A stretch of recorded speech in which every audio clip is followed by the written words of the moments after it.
Welcome back to my channel. আজ সকাল থেকেই ভ্লগটা শুরু করলাম। সবাই কেমন আছেন? আশা করি সবাই খুব ভালো আছেন, আমিও খুব ভালো আছি। তো আজ ভাদ্র মাসের দ্বিতীয় বৃহস্পতিবার। আজ আমাদের বাড়িতে লক্ষ্মীর পুজো, মানে ভাদ্র মাসে একটা লক্ষ্মী পুজো হয়, আর পৌষ মাসে আর চৈত্র মাসে এরকম প্রায় সবারই বাড়িতেই লক্ষ্মী পুজো হয়ে থাকে। তো সকাল সকাল মা উঠে সব বাসিপাট কাজ সারা হয়ে গেছে, আমারও টুকটাক কাজ সারা হয়ে গেছে। হয়ে যাবার পর বাসনগুলো ভালো করে মেজে নিল। ঠাকুরের কাঁসা পিতলের বাসনগুলো পিতম্বরী বা তেঁতুল বা একটু আমড়া দিয়ে মাজলে বেশ ভালো করে চকচক হয়ে ছেড়ে যায়, কিন্তু মানে টক জাতীয় জিনিস দিয়ে। তাই প্রায় দিনই আমাদের পিতম্বরী দিয়েই মাজা হয়। আর মাজা হয়ে যাবার পর এদিকে সব পুজোর জিনিসপত্র জোগাড় করে নিচ্ছিল। আজকে নতুন একটা আমশোকা, তারপরে ফল টল কাটা, এই সব করে নিচ্ছিল। আর সকালবেলা আমি চা আর তার সাথে দুটি চাল ভাজাও খেয়ে নিয়েছিলাম। এদিকে জিনিসপত্র জোগাড় হয়ে যাবার পর মা স্নান টান করে তারপরে ঠাকুর পুজোও করে নিল। আমাদের ঠাকুর পুজো হয়ে যাবার পর এদিকে ব্রাহ্মণ মশাই আসছিল লক্ষ্মী পুজো করার জন্য। এই যে আমাদের যে হাঁড়িতে সারা বছর লক্ষ্মীর ধান তোলা থাকে সেইগুলো পেরে নিয়েছে আর সুন্দর করে সাজিয়েও নিয়েছে। ওই লক্ষ্মী ঠাকুরের ধানগুলো আর লক্ষ্মী ঠাকুরগুলো পুজো হয়ে যাবার পর আবার হাঁড়ির ভেতর তুলে দেওয়া হবে।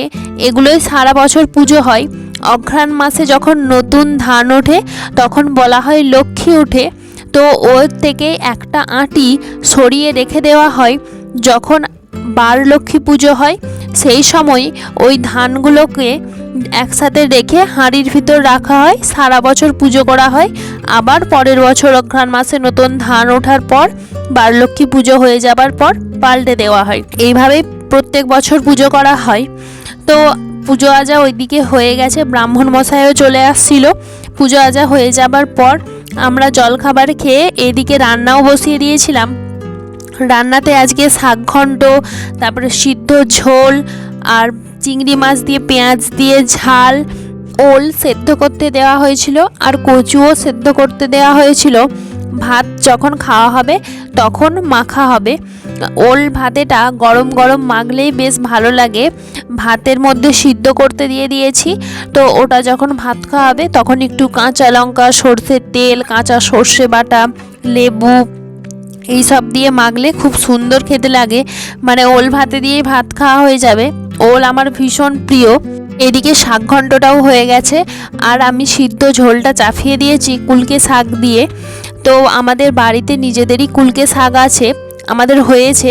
কুলকে শাক তো শরীরের পক্ষে খুবই উপকার, জানেন, শরীরে রক্ত বাড়ায়। তো আমি এদিকে কুলকে শাকের ঝোলটা চাপিয়ে দিলাম। কুলকে শাকের ঝোলটা হয়ে যাবার পর এদিকে চিংড়ি মাছ দিয়ে পেঁয়াজ দিয়ে ঝাল হবে, তো সেটাও চাপিয়ে দিলাম। চিংড়ি মাছটা খুব হালকা করে ভেজেছি, যেহেতু পেঁয়াজ দিয়ে ঝাল হবে তো হালকা করে ভাজলে বেশ খেতে ভালো লাগে। ভেতরে মাংসটা একটু হালকা নরম নরম থাকে, খেতে সুন্দর হয়। এদিকে রান্নাবান্না সব কমপ্লিট হয়ে যাবার পর আমি স্নান করতে চলে গিয়েছিলাম। স্নান টান করে এসে দুটো নাড়ু খেয়ে নিচ্ছিলাম। মা জন্মাষ্টমীতে তিলের নাড়ু করেছিল, সেই নাড়ুগুলোই ছিল। আর এরকম মাঝে মাঝে মুখ চাট আমার খুব ভালো লাগে, মানে সারাদিনে যখন তখন কিছু না কিছু খেতে খুবই ভালো লাগে। তো দুটো নাড়ু খেয়ে নিয়েছিলাম। তারপর দুপুরবেলা খাওয়ার সময় হয়ে গিয়েছিল।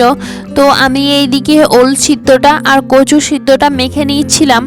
সবারই জন্য ভাত বেড়ে নিলাম। আর দুপুরবেলায় কি রাত্রেবেলায় কি আমরা চেষ্টা করি সবাই মিলে একসাথে খাওয়ার। এদিকে সবারই জন্য থালায় থালায় খাবার বেড়ে নিলাম। তারপর দুপুরবেলা খাওয়া হয়ে যাবার পর একটু রেস্ট নিয়েছিলাম। প্রত্যেক দিনই আমরা দুপুরবেলা খাওয়া দাওয়া হয়ে যাবার পর একটু রেস্ট নিয়ে নিই, তেমন কোনো কাজ থাকে না সেই জন্য। তারপর বিকেলবেলা উঠে একটু বসেছিলাম আমাদের সামনের দুয়ারটায়, সবারই সাথে গল্প করছিলাম। সবাই বিকালের সময়টায় আমাদের বাড়িতে আসে, কথা হয়, মনটাও ভালো লাগে। তারপর বিকালবেলা ময়দাটা মেখে রেখেছিলাম সন্ধে টন্ধে দেখিয়ে রুটি করব বলে। আজ লক্ষ্মীবার, সেই জন্য একটু ধুনো আর লক্ষ্মী পাঁচালিটা পড়ছিলাম। ধুনো আমাদের প্রত্যেক দিনই সন্ধে দেখিয়ে দেওয়া হয়। আর লক্ষ্মীবার বলে কোনো বিশেষ কোনো কারণ নেই, সেই জন্য নয়, আমাদের প্রত্যেক দিনই সন্ধে দেখানোর পর ধুনো দেওয়া হয়। আর লক্ষ্মী পাঁচালিটা প্রত্যেক বৃহস্পতিবারে পুজো করার সময় পড়া হয়, আর সন্ধেবেলা সন্ধে দেখানোর সময়ও পড়া হয়। হাসি হাসি সখী তবে দিলে উত্তর, এই ঘরে অন্ন খাবে চণ্ডালের ঘর।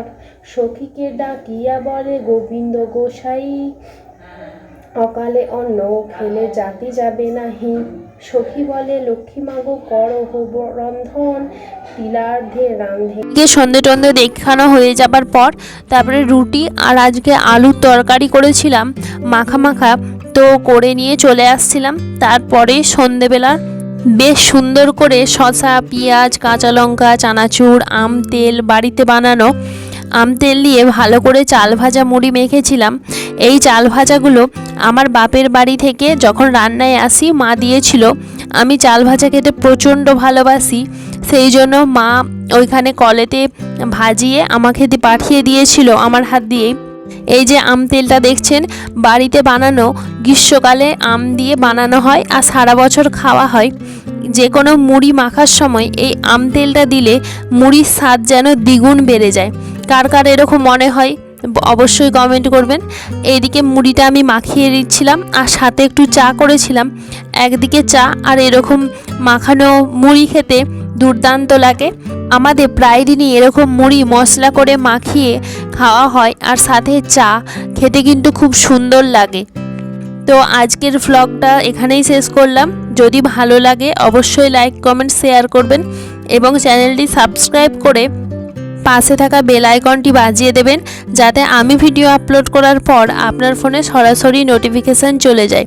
ধন্যবাদ সবাই।